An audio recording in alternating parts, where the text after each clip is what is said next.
Welcome to HardScript. Help me reach 5,000 subscribers.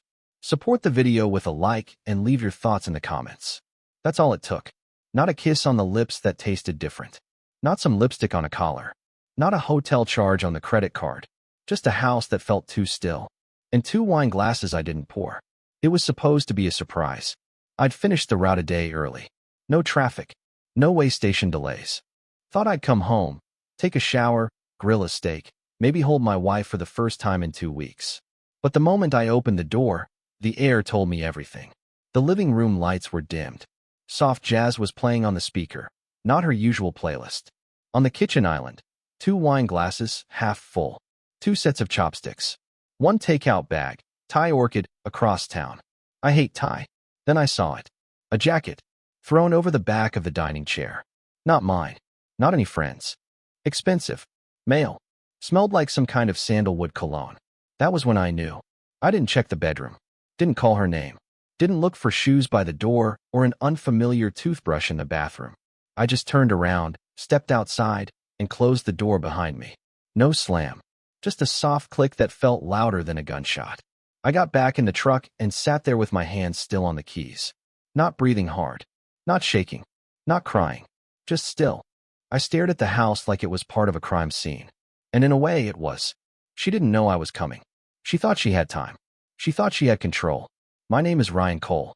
38. Owner-operator. Long-haul freight. 12 years married. 16 years driving.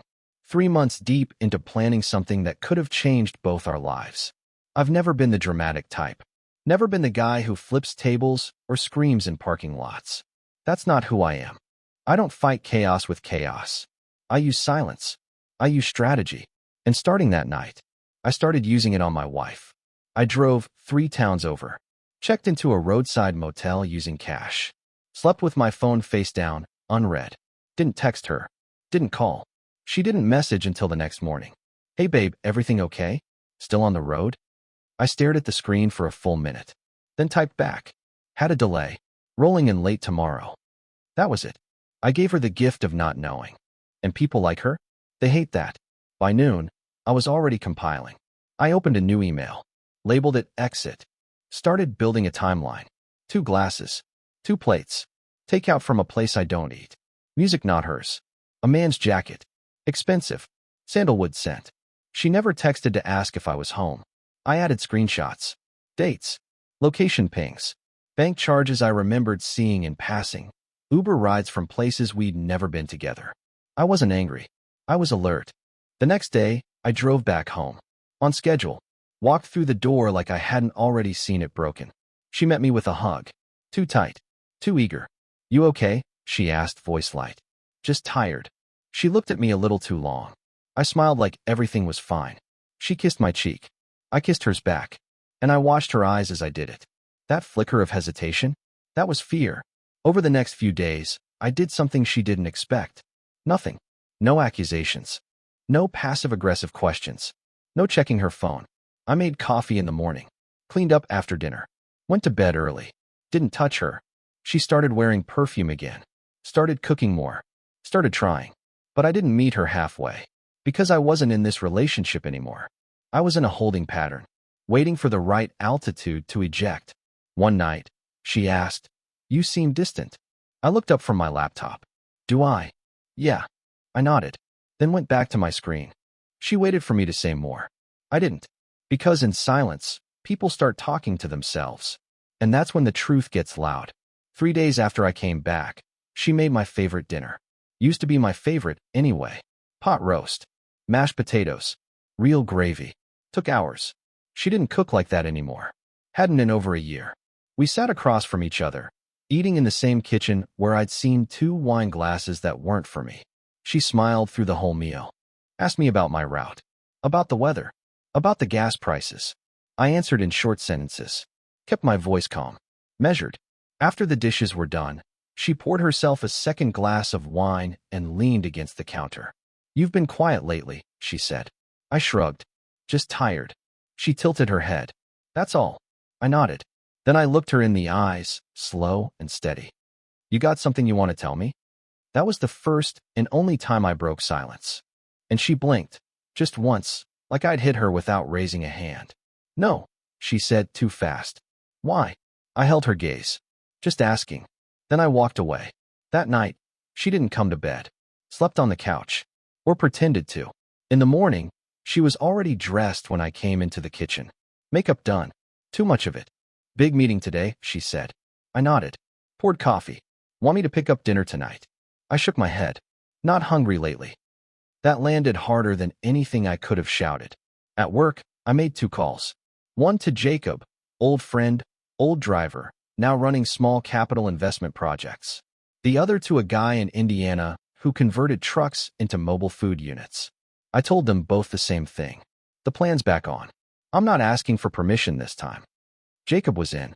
The truck guy had 1 unit available. I told him to hold it. I'd drive out the following weekend.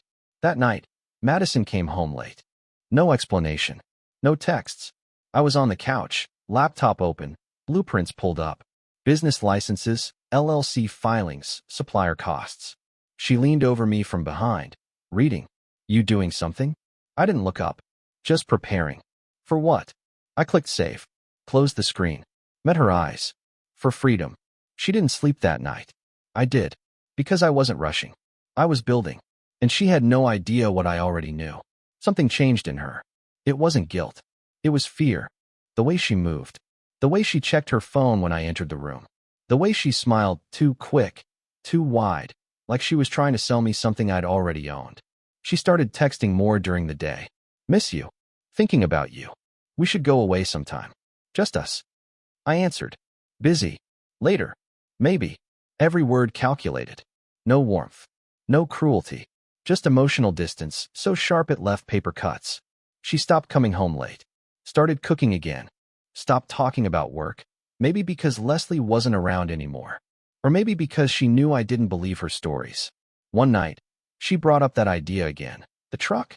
Said it like it was new. You ever think about doing your own thing? Not working for anyone? I sipped my drink. Looked her in the eye. I don't take advice from people who laughed at the plan. She blinked.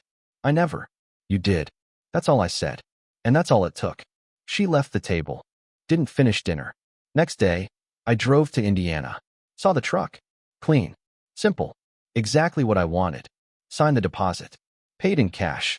Told the guy not to call the house number, just my cell. Wife not in the loop? He asked, grinning. She's not on the blueprint, I said. By the end of the week, I had the name, the logo, the launch strategy. Quiet. Controlled. Profitable. Jacob was ready. Investors were ready. I was ready. Only thing not ready. Her. She started cracking. Overcooked dinner. Started crying during a commercial. Picked fights over nothing. And I watched it all like I was reviewing footage. Emotionally detached. Studying behavior. Because that's what you do when you're no longer in the marriage. Just observing the collapse of what used to be. That weekend, she asked me directly, "Are you seeing someone else?" I looked up from my notes. No. She nodded. Waited for more. There was none. Because the worst thing you can give someone who betrayed you isn't rage. Isn't revenge. It's distance. Without departure. It started with a glass. She dropped it. Claimed it was an accident. But her hands weren't wet. They were shaking. That week, I stayed out later. Didn't lie about it. I've got things to handle, I'd say. And walk out the door with a purpose she couldn't read. Came back smelling like metal and vinyl. Not perfume. Not guilt. Just something she didn't control. That's what made her panic. Friday night, she lost it. I was on the couch reviewing permits. She came in fast, wine already in her voice. What are we even doing, Ryan? You barely speak. You come and go like this is a hotel. Are you cheating? I looked up slowly. No. Then what is this? She motioned to the room. To me. To herself. Like pointing at a crime scene. You think I'm stupid? You think I don't feel it? You're planning something. I didn't answer. Didn't rise. I just closed the laptop. That silence. It cut her worse than anything else I could have said. She threw the glass. It hit the floor. Shattered. I made a mistake, okay? I get it. I know I fucked up. But you can't just punish me like this forever. I stood up. Calm. Steady. I'm not punishing you. Then what the hell is this? I stepped closer. Looked her in the eye. This is what it feels like when the person you betrayed no longer needs your apology. She sank to the floor. Held her head in her hands. Murmured something I didn't catch. I didn't comfort her, didn't touch her, just walked into the bedroom, closed the door, and locked it. Not to shut her out, but to finish filing the last paperwork for the business launch. At 2:14 a.m., she knocked. Please, can we just talk? I didn't answer. Because some things don't need conversations. They need consequences. I saw Leslie again by accident. Saturday afternoon, local grocery store. I was picking up industrial cleaning supplies for the truck. She was by the wine aisle, trying to look expensive in sunglasses that still had the sticker on. She didn't see me at first, but when she did, she smirked. Ryan Cole, she said like it was a joke. Didn't know you shopped somewhere without a gas station. I smiled. Didn't know you still existed. That took a second to hit. Then she tilted her head. I heard you're doing something with ice cream now. Adorable. Pays in cash. She sipped her iced coffee. Looked like she wanted to say something clever. But then she paused and gave me the gift I never expected. You know, I always told Maddie she was too good to play house with a man who wears boots for a living. Looks like she finally listened. She laughed, proud of herself. I didn't say a word, just stared at her. And that's when she realized I wasn't the one being played. I was the one keeping score. That night, I came home and set a single envelope on the kitchen counter. Madison saw it and froze. What's this? Something Leslie said. Thought you should see it. She opened the envelope. Inside, printout of text messages between her and Leslie. Timeline chart I built. Receipts. One sentence, printed bold. You didn't just cheat on me. You let someone else talk you into it. She didn't speak for a long time. Then, I was in a bad place. I nodded. You still are. Tears. Finally real. Not performative. I didn't want to lose you. You didn't lose me, I said, backing away. You gave me away. She tried to follow. Said all the right things. But I was already gone. Not legally. Not physically. Just emotionally, permanently. Next day, I removed her as emergency contact. Changed my will. Separated the accounts. Transferred ownership of the truck to a new holding company. Filed the final paperwork. All clean. All silent.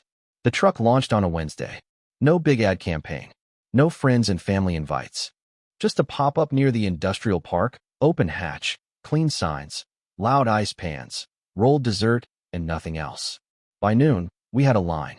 By Thursday, a food blogger posted a reel. Who the hell is behind this thing? Cold steel is fire. Best $5 I've spent this month. By the weekend, we were on a waiting list for 2 corporate events. Jacob handled logistics. I handled service. Clean shirt. Gloves on. No wasted words. No jokes. Just cold, sharp, efficient movement. People noticed. Madison saw the video through a friend. She sent a screenshot. You're really doing it, huh? I left her on read. 2 hours later, she called. I ignored it. That Sunday, she showed up in person. Waited until the line thinned out. Hair done. Soft blouse. That look, like she was trying to remember how to smile like someone you still mattered to. I stepped out of the truck. She opened her arms like I was supposed to walk into them. I didn't. Can we talk? She asked. About what? You. This. Us. I motioned back to the truck. This is me now. There's no us in it. She blinked. Tried to stay composed. It's just weird seeing you like this. Successful. She flinched. Distant. I smiled, small and sharp. Not distant. Focused. She left that day with her arms crossed and her mouth tight. Like she wanted to scream, but couldn't find a script for it. Because how do you guilt a man who doesn't need your validation? Back at the truck, Jacob watched me wipe down the counter in silence. That your ex? I didn't answer. He nodded. She looks like someone who just realized she bet on the wrong horse. She didn't show up again. Not for a week. Then, one of our mutual friends, Steve, texted me out of nowhere. Hey man, Madison's not doing great. I think she regrets everything. She talks about you all the time. I let the message sit. Didn't reply. Next day, my sister called. Just saw Madison at Target, she said. She looks rough. She's not my responsibility, I said. You sure about that? I paused. No, I'm not sure. I'm certain. That night, Madison emailed me. Not a text. Not a call. An actual email. Subject line. For whatever it's worth.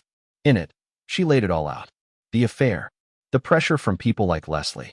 How she started resenting me before I ever gave her a reason. How she thought success had to come in a certain package, and I didn't fit it. Then she wrote, You didn't deserve what I did. I sabotaged something good. I see that now. And at the bottom, if you ever feel like talking, even just as friends, I'll pick up on the first ring. I didn't reply. I didn't need to. Days passed. We kept selling out. We were scouted for a regional food truck competition. One morning, Jacob brought coffee and handed me his phone. Thought you'd want to see this. It was a LinkedIn post. Madison had updated her profile.